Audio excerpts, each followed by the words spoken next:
মানুহৰ কথা শুনি সপোনবোৰ কবৰস্থ নকৰিবা, ট্ৰাই কৰি চোৱা। আকাশখনতো তুমি ভেদ কৰিব পাৰিবা। এবাৰ শিলগুটি এটা ওপৰলৈ দলিয়াইতো চোৱা।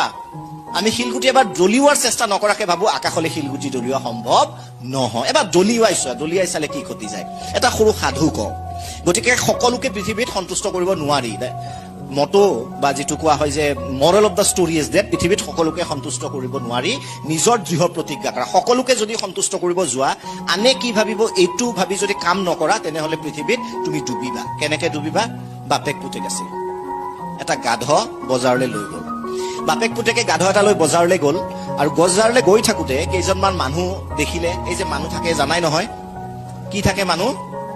কমেণ্ট পাছ কৰা মানুহ। অসমত বা ভাৰতত মানে ইমান বিজ্ঞ মানুহ আছে পৃথিৱীত ক'তো নাই।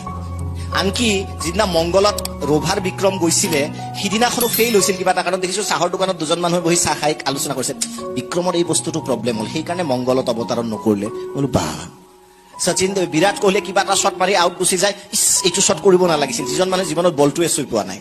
চ' তেনেকুৱা এক্সপাৰ্ট মানুহ বহুত আছে ইয়াতে। গতিকে সেই এক্সপাৰ্ট মানুহৰ পৰা দূৰত থাকিবা। তেনেকুৱা এক্সপাৰ্ট মানুহ কেইগৰাকীমান পালে